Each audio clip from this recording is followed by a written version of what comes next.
Hello all, I am Puruk Mehta from सेसी touch in Hindi. हम देख रहे हैं सीरीज़ ऑन प्रोजेक्ट। तो ये सीरीज़ में हम देख रहे हैं कि पीएचपी में प्रोफेशनली प्रोजेक्ट कैसे बनाया जाता है, हैंडल कैसे किया जाता है। तो इसमें हम बेसिक कोर पीएचपी के कंसेप्ट को क्लियर कर रहे हैं ताकि हमें कंसेप्ट क्लियर हो जाए और हम आसानी से एक बेसिक सा प्रोजेक्ट कैसे बना सकते हैं वो सीख जाए। तो पिछले वीडियो में मैंने आपको बताया था इंट्रोडक्शन में कि हम इस प्रोजेक्ट के जरिए क्या बनाने वाले हैं। तो बड़ी सी बेसिक सी सिस्टम थी, स्टूडेंट मैनेजमेंट सिस्टम, जिसके अंदर ये कुछ फीचर्स थे कि लॉगिन लॉग आउट होगा एडमिन के लिए, और होम पेज पे अगर स्टूडेंट अपना रोल नंबर डालता है तो उसे अपनी डिटेल शो कर जाएगी और वो डिटेल मेंटेन करने का काम एडमिन का होगा। सो एडमिन पैनल में हम उसको एडमिन को ऑप्शन देंगे कि वो न्यू स्टूडेंट को ऐड कर सकता है, एग्जिस्टिंग स्टूडेंट की डिटेल अपडेट कर सकता है और कोई स्टूडेंट को अगर डिलीट करना चाहे तो कर सकता है। तो ये हमारा बेसिक फंक्शनलिटीज़ थी। तो आज के वीडियो में हम देखेंगे कि हमारे प्रोजेक्ट के लिए हमें डायरेक्टरी स्ट्रक्चर कैसे बनाना है और हमारा प्रोग्राम का फ़्लो कैसे डिसाइड करना है, क्योंकि फ़्लो इज़ वेरी इंपॉर्टेंट। आपको अगर फ़्लो क्लियर है तो ही आप प्रोजेक्ट में आसानी से काम कर पाओगे। अब ये जो प्रोजेक्ट है उसमें आपको लगेगा कि इसमें क्या फ़्लो डिसाइड करना, हमें पता ही है कि लॉगिन के बाद ये पे जाएगा फिर ये पे जाएगा। ठीक है, ये छोटा सा प्रोजेक्ट है इसलिए आपको आसानी से दिमाग में बैठ जा रहा है कि ये इस फ्लो में काम करेगा। लेकिन जब आप बड़े प्रोजेक्ट पे काम करते हो जिसमें करीब 50 से 60 पेजेस हो और आप सारे पेज इंटरकनेक्टेड होते हैं कि इस पर ये क्लिक करने से यहाँ रिडायरेक्ट होंगे, यहाँ पर ये सबमिट होने से ये होगा, तब आप इतनी आसानी से जजमेंट नहीं लगा पाएंगे। हो सकता है एक दो चीज़ मिस हो जाए बनाते वक्त। तो उसके लिए पहले से आपको फ्लो डिसाइड कर देना ज़रूरी है कि किस पेज पर क्या होने पर कौन सा पेज ओपन होगा, क्या रिस्पॉन्स मिलेगा। तो वो सब हम पहले से डिसाइड कर देते हैं। और मेन थिंग डायरेक्टरी स्ट्रक्चर, कि डायरेक्टरी स्ट्रक्चर हमारा ऐसा मेंटेन होना चाहिए कि हमें कोई भी चीज़, कोई भी फाइल अपडेट करनी हो या चेंज करनी हो तो हमें उधर उधर देखना ना पड़े, आसानी से हम सारी चीज़ को आसानी से एक्सेस कर पाएँ और मेंटेन कर पाएँ। तो सबसे पहले हम प्रोजेक्ट डायरेक्टरी बनाएंगे। सो डायरेक्टरी बनाने के लिए हम सबसे पहले अपना वेब सर्वर ऑन कर लेते हैं। आप ज़ैम्पी यूज़ कर सकते हैं और हम चलते हैं www डायरेक्टरी में हमारी, जिसके अंदर अभी मैं यहाँ पर एक न्यू प्रोजेक्ट बनाऊंगा जिसका हम नाम रखेंगे स्टूडेंट मैनेजमेंट सिस्टम SMS। ठीक है, अब इसके अंदर हमें डायरेक्टरी स्ट्रक्चर बनाना है।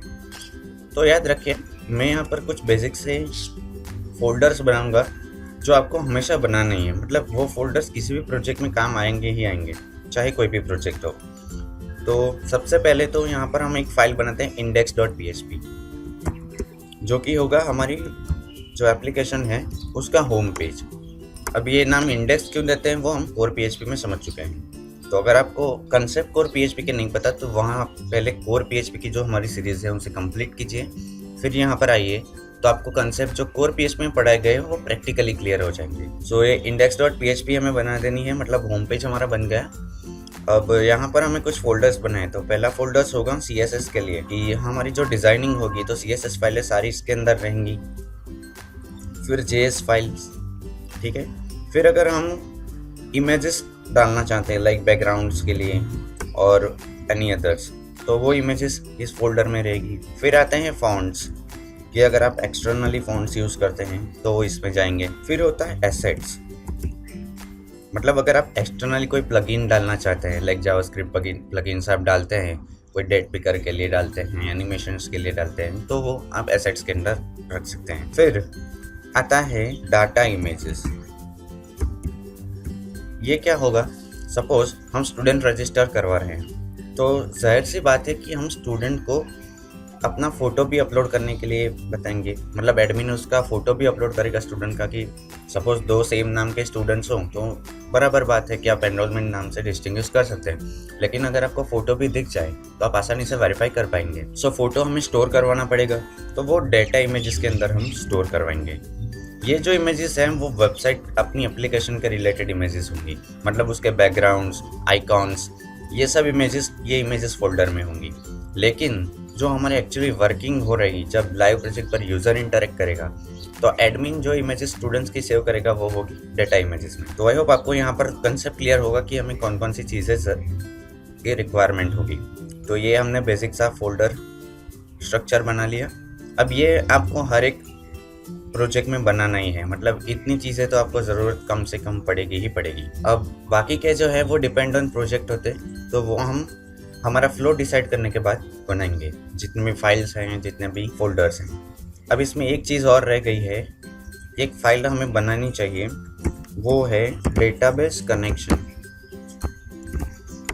ये क्यों बनाई मैं आपको प्रोजेक्ट के वक्त जब हम इसका यूज़ करेंगे तब आपको पता चल जाएगा, लेकिन ये चीज़ भी बना देनी है आपको। डिबिकॉन नाम की फ़ाइल भी बना ही दीजिए, क्योंकि आपकी ज़रूरत पड़ने ही वाली है। तो ये बेसिक स्केलेटन बन गया हमारी डायरेक्टरी स्ट्रक्चर का। अभी किसी भी चीज़ में कुछ भी नहीं है, तो हम इसको रिक्वायरमेंट के अनुसार इसमें रखेंगे, लेकिन ये स्ट्रक्चर आपको बना लेना है। अब हम डिसाइड करेंगे अपना फ़्लो, कि हमारा प्रोग्राम किस फ्लो में वर्क करेगा। तो ये सबसे इम्पोर्टेंट चीज़ है कि हमें क्लियर हो जाना चाहिए कि हमें क्या बनाना है, ठीक है। तो सबसे पहले तो होगा हमारा होम पेज। ये हमारा होम पेज है। हम हमारा जो पॉइंट्स थे उसमें भी देखते जाते हैं। होम पेज था जिसमें स्टूडेंट्स अपना एनरोलमेंट नंबर डाल के अपनी डिटेल्स देख सकता है, और एडमिन पेज पर रिडायरेक्ट करने के लिए भी हमें ऑप्शन देना है कि एडमिन लॉगिन हियर। तो मतलब ये पेज पे हम यहाँ पे बॉक्स देंगे जिसमें एनरोलमेंट नंबर एंटर करेगा, और यहाँ पर उस स्टूडेंट की डिटेल शो हो जाएगी। और यहाँ पर हमें एक बेसिक सा बटन देना है, मतलब एडमिन लॉगिन का। तो उस पर क्लिक करने पर हम रीडायरेक्ट होंगे एक और पेज पर, जो होगा पेज कौन सा, लॉगिन पेज। मतलब इसके अंदर अब होगा लॉगिन लॉगआउट वाली फंक्शनलिटी, मतलब इसमें लॉगिन और लॉगआउट होगा, ठीक है। तो यहाँ पर हम लिख देते हैं कि ये पेज कौन कौन से हैं। तो सबसे पहले होगा होम पेज, तो ये है हमारा होम पेज, ओके। और इसमें यहाँ हम मेंशन भी कर देते हैं कि index.php है, ठीक है, तो हमें पता चलेगा। अब उससे अब जब रीडायरेक्ट होते हैं तो हम पहुँचते हैं login.php पे। तो यहाँ पर हम नाम भी रिलेवेंट ही देना है, ताकि हमें पता ही चले कि इस पेज से क्या काम होने वाला है, ठीक है। तो ये login.php हमने बना दिया कि अब हम लॉगिन पे जाएंगे। अब सपोज़ यहाँ पर एडमिन, यहाँ पर आप लिख भी दे सकते हैं कि ये एडमिन के लिए लॉगिन सिस्टम है, ठीक है।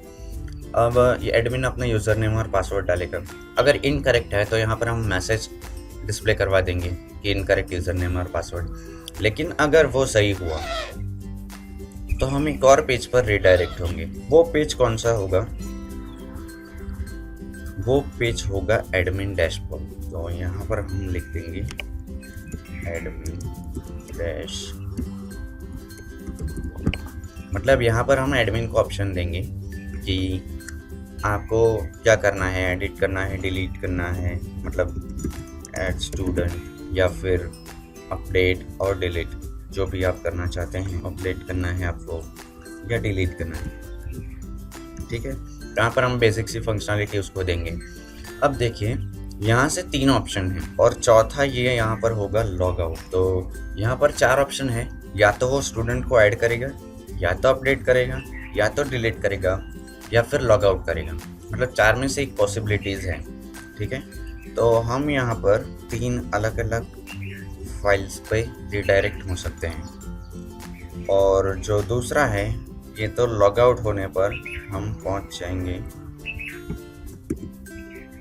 यहाँ से सीधा, सॉरी मैंने होम पेज पे डाल दिया ना, ये एडमिन पेज पे। तो अगर लॉग आउट करता है तो वो वापस ये लॉगिन वाले पेज पे चला जाना चाहिए। लेकिन लॉग आउट नहीं करता है और ये 3 ऑप्शन में से चूज़ करता है, ऐड स्टूडेंट, अपडेट या डिलीट में से, तो फिर 3 अलग अलग पेजेस यहाँ पर होंगे। ये होगा add pages, add students, update students और डिलीट स्टूडेंट। और यहाँ पर एक और फंक्शनलिटी होगी कि चेंज एडमिन पासवर्ड, मतलब वो अपनी एडमिन क्रेडेंशियल्स को चेंज करना चाहता है तो वो इस पेज पे रिडायरेक्ट होगा, कि जहाँ पर से वो अपना ओल्ड पासवर्ड डाल के न्यू पासवर्ड को सेट कर सकता है, ठीक है। तो अब यहाँ पर 5 पॉसिबिलिटीज़ हैं, देखिए। तो सबसे पहले तो ये होगा ऐड स्टूडेंट्स का पेज,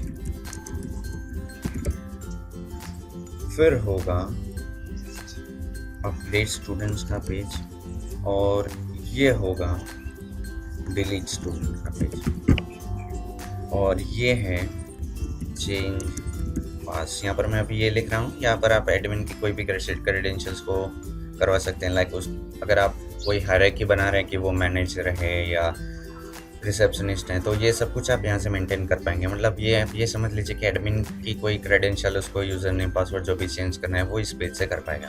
अब ऐड स्टूडेंट्स पेज पे हैं और स्टूडेंट्स ने डेटा ऐड कर दिया, ठीक है। तो ऐड करने के बाद आप वापस रिडायरेक्ट कर जाओगे ये डैशबोर्ड के ऊपर, ठीक है। क्योंकि यहाँ पर आप बैक ऑप्शन भी देंगे कि सपोज उसने ओपन कर लिया गलती से, लेकिन उसे नहीं इसको ऐड करना, या फिर कोई एग्जिस्टिंग स्टूडेंट है तो वो वापस डैशबोर्ड पे जाएगा।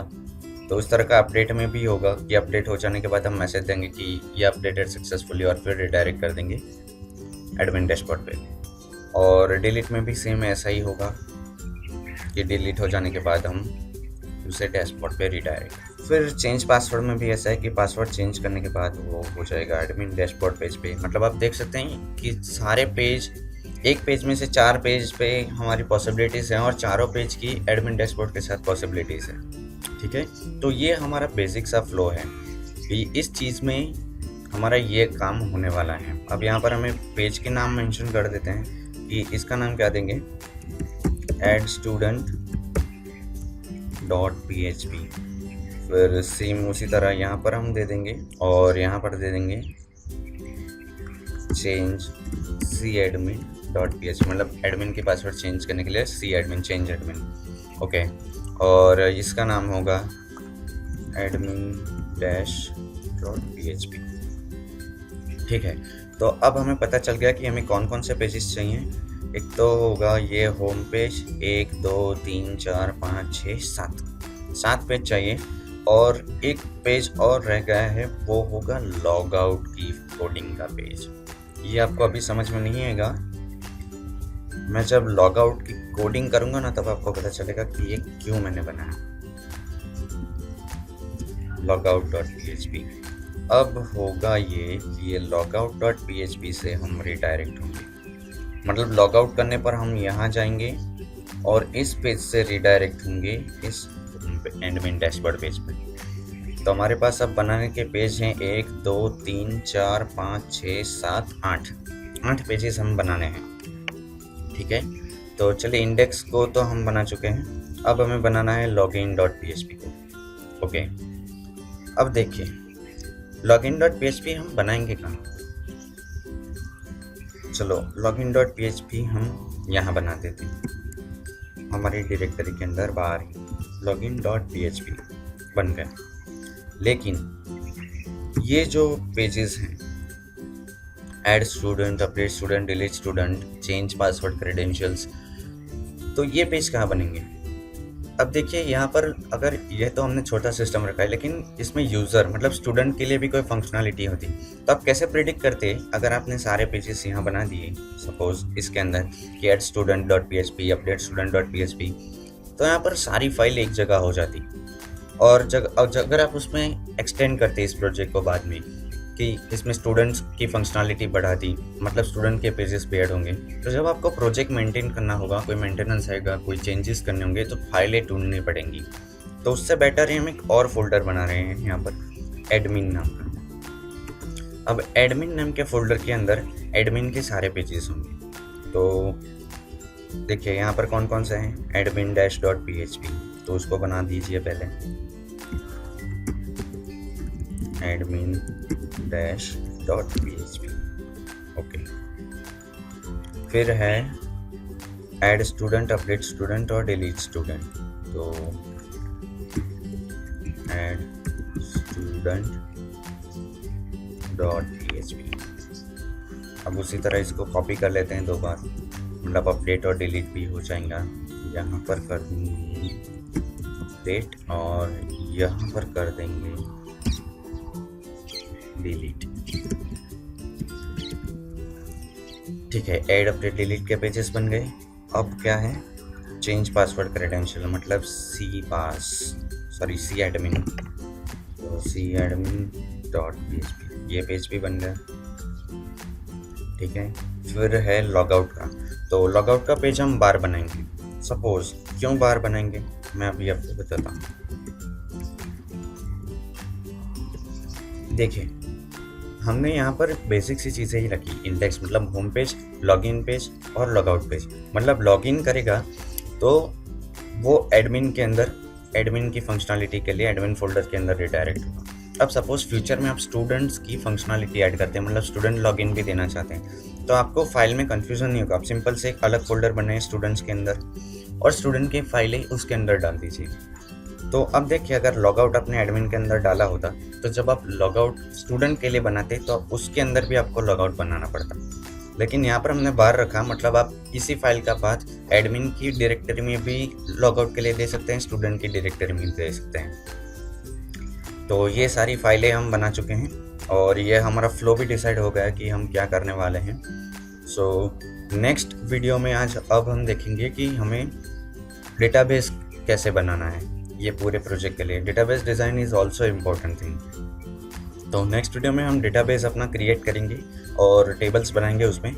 फिर हम उसके बाद के वीडियो से कोडिंग स्टार्ट करेंगे ये सारे पेजेस के लिए 1 बाय 1। तो आज के वीडियो में हमने जो सीखा, आपको अगर कोई भी डाउट्स हैं तो आप कमेंट से पूछ सकते हैं और ईमेल भी कर सकते हैं। और नेक्स्ट वीडियो में हम डेटाबेस देखेंगे कैसे क्रिएट करना है। और अब हमारा फ्लो डिसाइड हो चुका है, तो आप भी सीख चुके होंगे कि ये छोटे प्रोजेक्ट से मैंने देखा है, तो आप बड़े प्रोजेक्ट पे कैसे इस फ्लो को डिसाइड कर सकते हैं।